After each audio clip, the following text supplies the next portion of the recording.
Ciudadanos del Cielo, con el Padre Manuel Horta.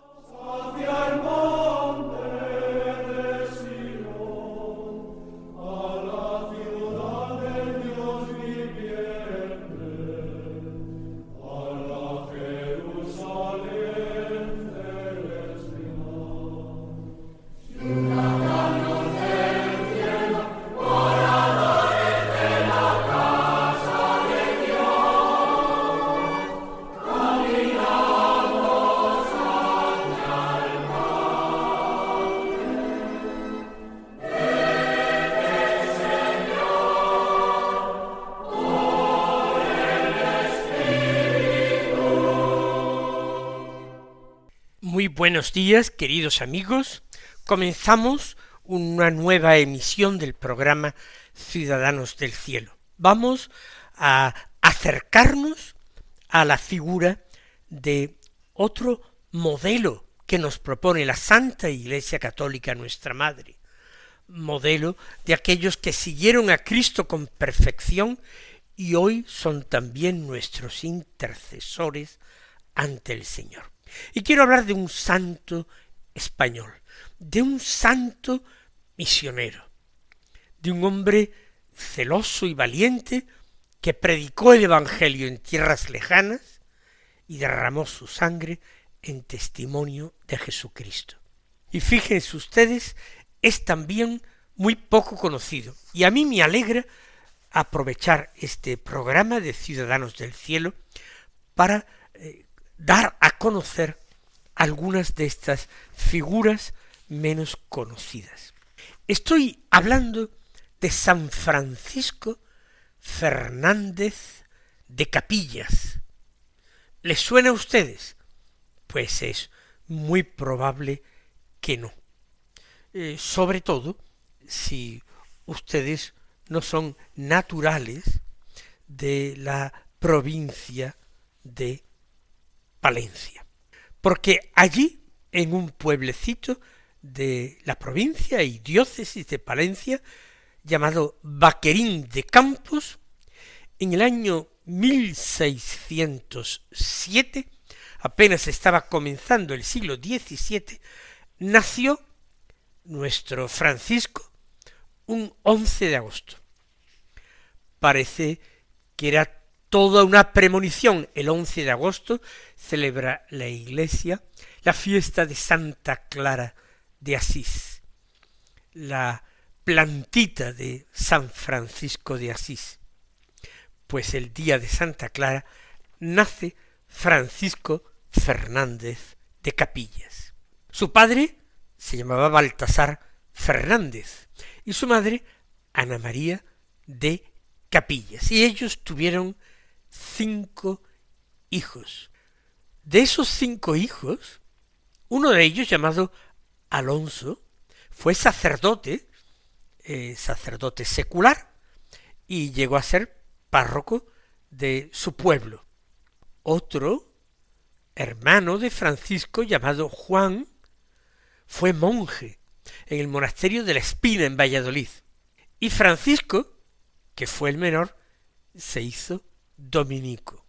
Y para que vean la religiosidad de su familia, a los 3 días de nacer fue bautizado por un sacerdote que era tío suyo, hermano de su madre, hermano de Ana María de Capillas. Una familia cristiana, profundamente religiosa y interesados, los padres labradores, interesados en la educación de sus hijos. Los primeros estudios los haría en su pueblo y sólo con 10 años fue llevado a Palencia para que allí comenzara estudios más profundos y más regulares. Y allí en Palencia tenían convento los dominicos, el convento de San Pablo, y ese sería su primer conocimiento. Y no hay mucho que decir de su infancia y primera adolescencia por la sencilla razón de que no lo conocemos.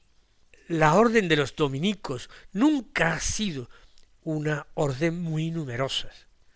Ya sabemos que fue fundada en la Edad Media por un santo español, por otro santo español, Santo Domingo de Guzmán, y que la finalidad del carisma de la orden es predicar el Evangelio, predicar la palabra de Dios al pueblo, por todas partes, en todos los lugares.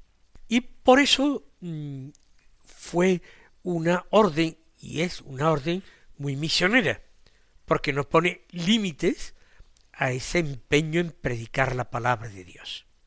Pues bien, ya hemos dicho que el primer conocimiento y seguramente el nacimiento de la vocación de Francisco fue allí en Palencia estudiando. Sin embargo, cuando llegó a los 16 años, que en aquel tiempo era una edad muy normal de entrar en la vida religiosa, al llegar a los 16 años no pidió entrar como fraile dominico en el convento de su ciudad, de Palencia.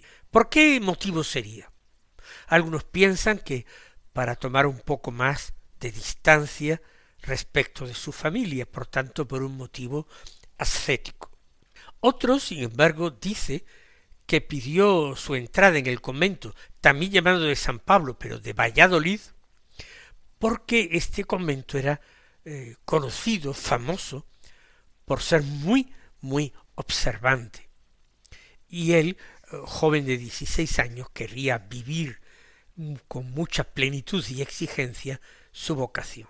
Si él nació en el año 1607, en el año 1623, que es cuando tiene ya 16 años, es cuando entra y comienza el noviciado. En aquel tiempo, un solo año de noviciado, por tanto, en 1624, con 17 años, ya era un fraile profeso y comienza sus estudios.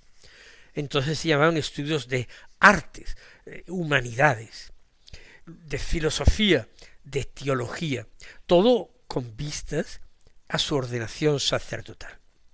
Los informes que tenemos de esos primeros años de vida religiosa nos hablan de un fraile muy observante, muy cumplidor de sus votos, muy piadoso y mortificado, estudioso. Se habla de la modestia que tenía, de no alzar los ojos, como se recomendaba siempre, y esa modestia incluso quedará reflejada muchos años más tarde, cuando él muera mártir. Ya diremos por qué. En 1631, él tenía 23 años, y ya siendo estudiante es ordenado diácono. Pero pasa el procurador de una provincia dominicana, la provincia del Rosario, el padre Mateo de la Villa se llamaba, que recorría las distintas provincias dominicas españolas buscando frailes que estuvieran dispuestos a irse de misioneros a las islas Filipinas. Y Francisco, un joven piadoso, fervoroso, con gran sentido espíritu apostólico, se ofrece inmediatamente a ir a las Filipinas. Las Filipinas eran ya un archipiélago que pertenecía a España, había sido incorporado a la corona española en el año 1580 aproximadamente. Habían sido descubiertas en 1521 e incorporado algo más tarde, en 1565, encuentro ahora el dato, habían sido incorporadas a la corona. Pues bien, Filipinas estaba convertida prácticamente, la mayoría de la población había sido convertida al cristianismo, pero se consideraba como un trampolín para acceder desde allí al continente y al grandísimo imperio chino, que era el reto y la ambición de los misioneros, siguiendo la estela del gran jesuita San Francisco Javier, patrono de las misiones. Por tanto, él, con la ilusión de misionar en Filipinas, pero también de pasar a China, se ofrece es admitido y, según la costumbre de los mendicantes de la época, sale en 1631 de Valladolid caminando a pie, que era la costumbre de los mendicantes, a pie, y desde Valladolid va hasta Cádiz, 24 años. En Cádiz era donde iba a embarcar. Embarcará el 19 de junio. De allí irá hasta Veracruz, México, con otros 30 compañeros en total dominicos. Tienen una pequeña estancia en México, en la capital, se hospeda en el convento dominico de San Jacinto, y allí de nuevo de pie, según la costumbre de los mendicantes, desde la Ciudad de México hasta Acapulco, para que vean la dureza de todo aquello, el cambio del clima, la alimentación, la fatiga. En ese camino de México a Acapulco murieron 5 compañeros suyos. Allí en Acapulco emprenden en barco otro viaje hasta Manila. Ya es el año 1632. Y en Manila, el 5 de junio de 1632, cuando tendría él 25 años, se ordena sacerdote en la capilla del Sagrario, de la Catedral de Manila. Parece que en esas largas travesías en barco, él aprovechaba el tiempo para predicar el Evangelio, catequizar a la tripulación, a los marineros. Y esto no a partir de sermones, sino entablando relaciones personales, diálogos, conversaciones sencillas, dedicándose también particularmente a los enfermos. Pasaba mucho tiempo por las noches en oración. Estando ya en Manila y siendo sacerdote, lo enviaron a la isla de Luzón, una de las islas del archipiélago filipino, a la misión que tenían los dominicos en Cagayán. Y allí estuvo trabajando 10 años, siempre con el deseo de pasar a China y con una vida de apostolado, de oración y de mucha mortificación. Era un hombre alegre, animoso, trabajador y humilde. Estando participando en el capítulo provincial que se tuvo en Manila en el año 1641, al provincial nuevo que salió elegido le suplicó una vez más pasar a China. Y el nuevo provincial se lo concedió, aunque le pidió que pasara todavía algunos meses en Filipinas, aprendiendo algo de la lengua y de las costumbres chinas. Y finalmente el 22 de julio de 1641, recuerden que había nacido en 1607 y por tanto estaba a punto de cumplir 34 años. Embarca hacia la isla de Formosa con otros 2 compañeros dominicos, Francisco Díaz y Juan García.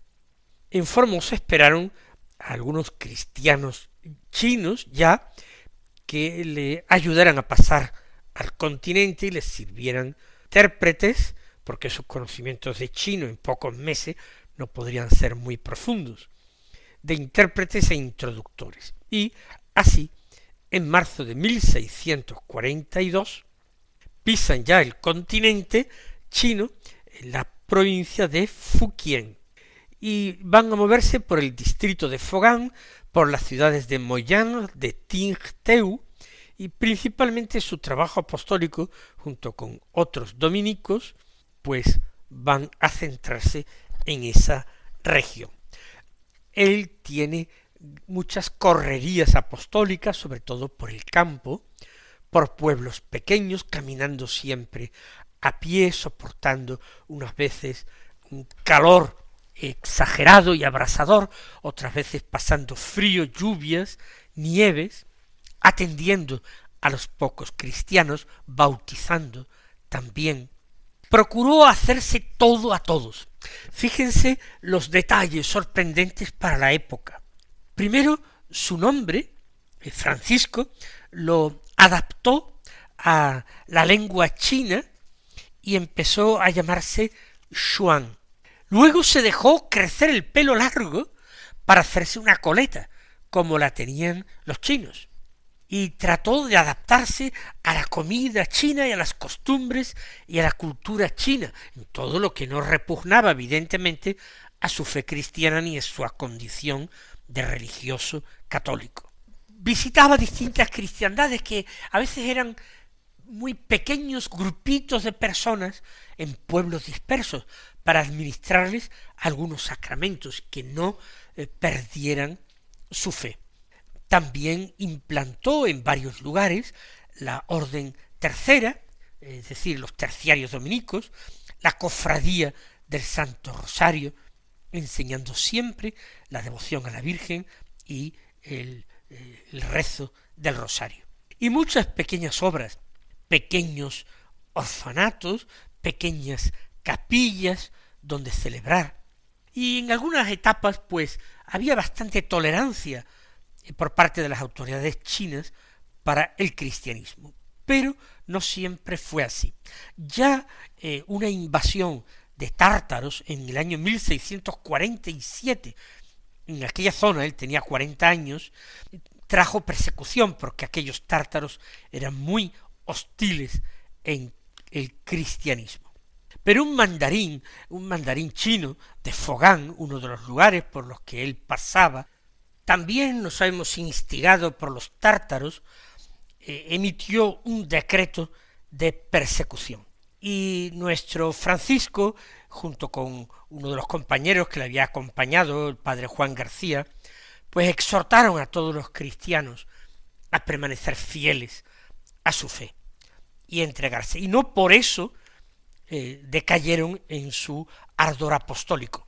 Muchos cristianos habían huido a las montañas y los misioneros no los abandonaron, sino que allí iban a buscarlos y a atenderlos y a confortarlos. En el año 1647, el 13 de noviembre, él regresaba de haber atendido a algunos enfermos en Tingteu.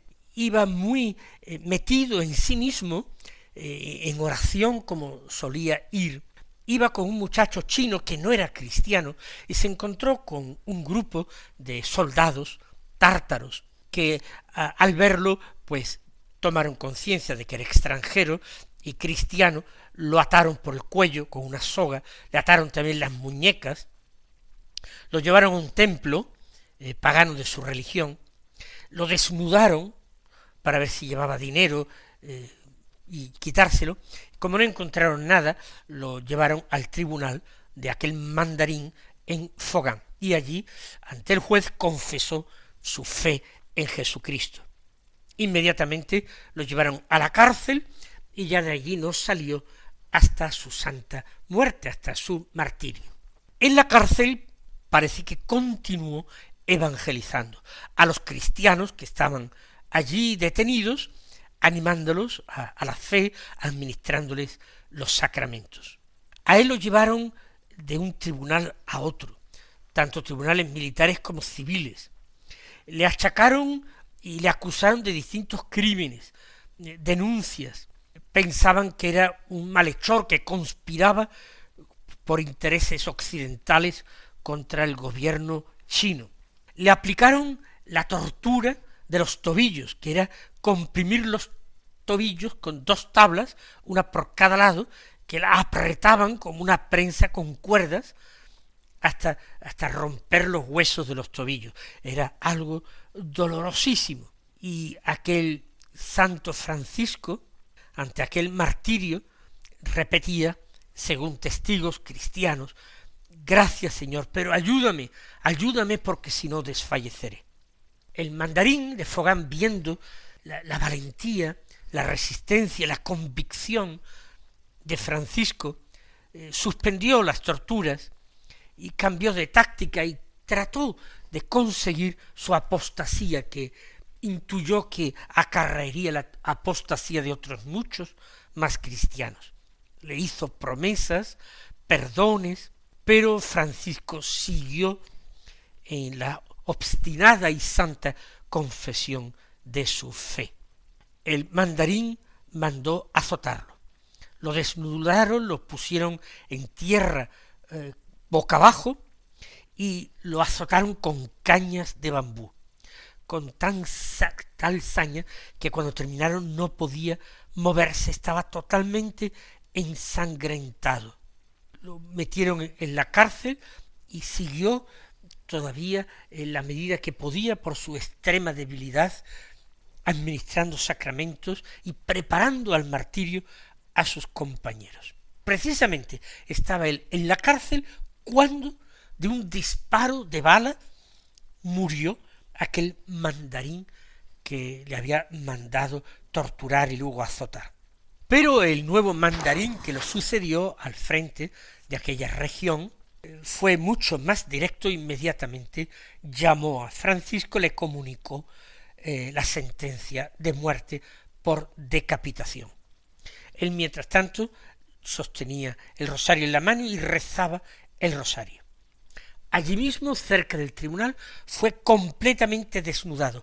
Curiosamente no se le pudo quitar las medias porque estaban totalmente pegadas a la carne por la sangre de aquella flagelación tan bárbara que había tenido varios días antes.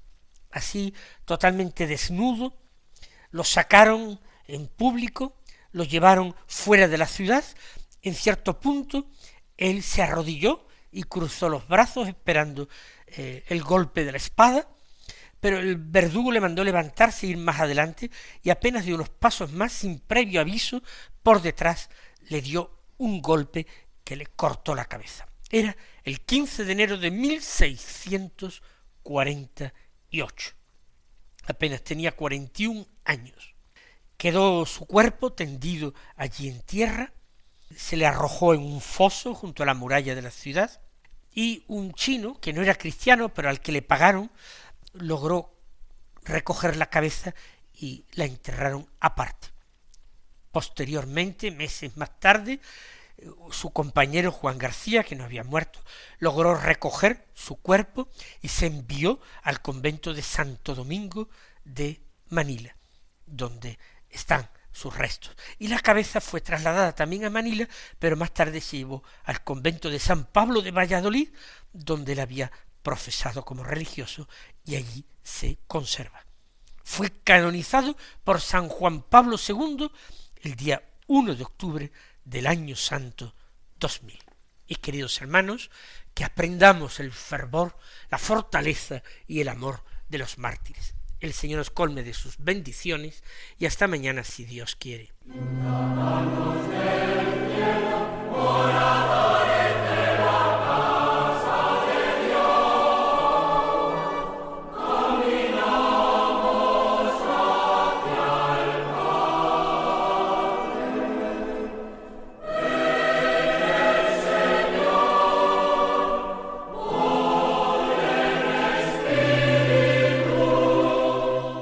Han escuchado en Radio María Ciudadanos del Cielo con el Padre Manuel Horta.